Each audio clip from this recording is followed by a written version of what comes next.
Hi, this is Cindy Earle again from GetKnownGetClients.com, and this is video number 2 of our training series, the 3 social media secrets you must know to skyrocket your success, attract more clients online, and explode your business. This is step number 2, and we are going to talk about how to engage your prospects. Once you've gotten out there and started to build a community, how do you engage them and keep their interests? You really have to engage with people on their terms. The next thing you want to do is to get them to follow you on Twitter, to friend you on Facebook, become a fan of your page or like your Facebook page, or subscribe to your YouTube channel. So it's not enough just to go out and find them. Once you find them, then you need to start engaging them. How do you engage people?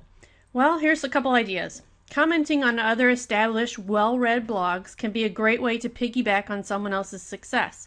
You can leave a link back to your website in your comment, which will help with SEO link building activities.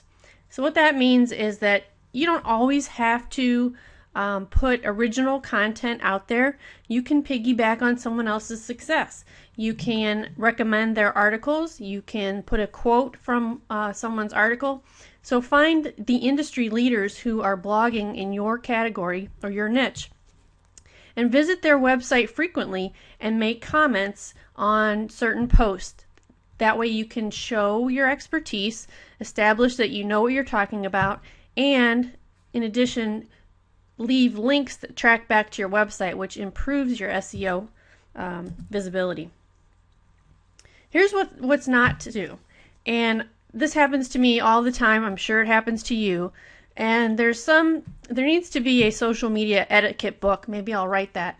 But a lot of people just really don't understand how to use social media and how to use it to market your business.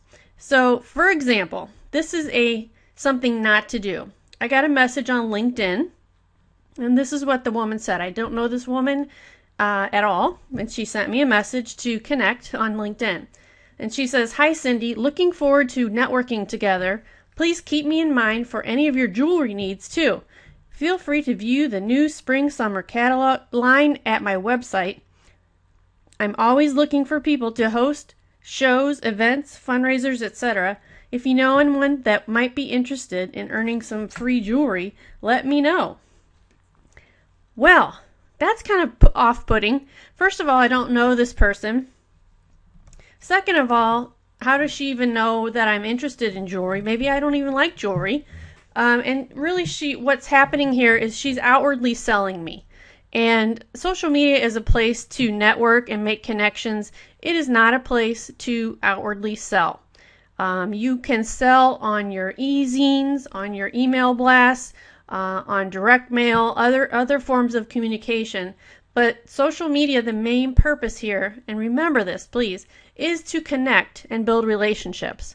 So when you first meet somebody at a networking event, for example, and they come up to you and start pitching their business to you, that is a big turnoff. It really, really is one of my biggest pet peeves. And people have transferred this to social media networking, and they feel that they need to upfront promote themselves and sell. Well, that actually is not the way it's done on social media. You need to engage people. Do not sell them. Remember, I always remember this old saying that ads tell, but stories sell. So building relationship by sharing stories about yourself and your business is the way to build relationships. Outwardly selling to people on social media is a big, big turnoff, and you're likely to lose followers and friends and fans on your page if you start to do that too much. You need to start offering more insightful information, your expert perspective, recommendations, news, and coupons, membership privileges. So it doesn't always have to be original content. Like I said, you can copy someone else's blog article as long as you get permission to post it.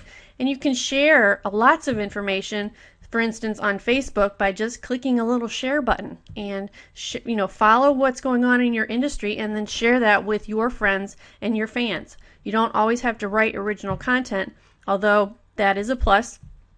And you should be using an automation system to do that for you.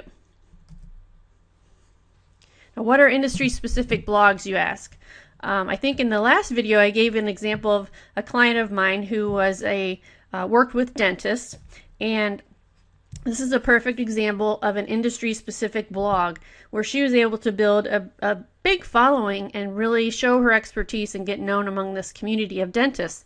So there's a specific site called New Docs for dentists and other physicians, and she started commenting on other people's blog posts, getting to know people, posting her own articles up there, and before you know it, people are engaged and interested in what she has to say because she's establishing herself as an industry expert on this site that is specifically geared towards her target market. This is another example of an industry-specific blog, or really a niche-specific blog. The Pro Mom Blogger fan page and website is a great way. If your target market includes moms, which is half of the female population, there are tons of sites, blog sites, fan pages that you can engage with to attract that following. Another interesting resource is called Alltop, and Alltop tracks the most popular stories on Twitter and Facebook, and so you really can kind of see what's trending and what's going on, and by viewing this you can find articles and stories to share with your target market. So that's alltop.com. Another great resource for industry-specific blogs is called Technorati.com, and Technorati is really a listing of the top 100. It lists the top 100 blogs out there, so you can really get a feel for what blogs are hot, what ones that you should be paying attention to and commenting on, and you can also search for blogs that meet your specific niche category. You can see there at the top the technology, business, entertainment, lifestyle. You can search on all of those topics and find a blog that is well trafficked and start to follow it and start to comment on what's going on in that community. Now to YouTube and why YouTube rules right now. YouTube has become pretty much the #1 preferred marketing method of people on social media because, and you may not realize that YouTube is social. And it really, sharing video on your social networks gets the best response of anything else that you can put up there. People want to see you represent your brand. They want to see your face. Facebook now has over 2 billion, that's billion with a B, video views per day. It has over 100 million mobile users. Every minute, 24 hours of content is loaded. Every minute. That just boggles my mind. And it now is the fastest growing search engine, second to Google. And video is also a part of Google's search engine results. So it does help to boost your SEO. So Google is in partnership with YouTube, and that's a good place to start to be visible. Now, if you're camera shy, like I was, you just have to force yourself to do it. And videos don't have to be anything more than answering maybe frequently asked questions of your clients or sharing an expertise of yours. A video like this that I'm doing where I am basically showing you a PowerPoint presentation but speaking on my area of expertise. So again, you're building a relationship with your clients. They get to know you, they see your face, and they want to start engaging with you. So I highly recommend, if you're not looking into video marketing right now, that you ought to be doing that. It really is the hottest thing right now that is going on social media, and it's not going to go away. It's only going to get bigger. So again, to summarize, engaging your followers and your friends. It is about building relationships. You need to earn their trust to earn their business. So, and this takes time. So over time, as you're engaging on social networks, people get to know you, they get to like you. It's kind of like dating. It takes a little bit of time to get to know each other. and you do that in various stages. So don't feel like if you're not getting results in 30 days that you're going to give up on social media. It does take time. It takes time to build relationships. But once you have a relationship established and you are connected with people, the clients will start coming in. I guarantee it. It absolutely works. It's the know, like, and trust factor that is so important, especially now in building your business. So that's a little bit about engagement. Of course, there's a lot more that I could share with you. I don't have the time or the PowerPoint slides enough to share more about engaging with your fans and followers. But I shared with you as much as I could on the short video. The next video, we're going to talk about following up, staying in touch, and staying relevant to your online community. So not only do you have to get found and engage people, you need to then, step 3, follow up and stay in touch and stay relevant.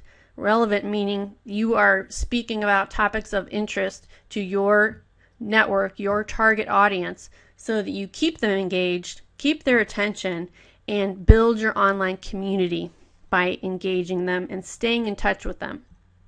So we're going to show you a little bit about that on the next video, number 3, and you can look for that in your inbox very soon. Thanks for joining me.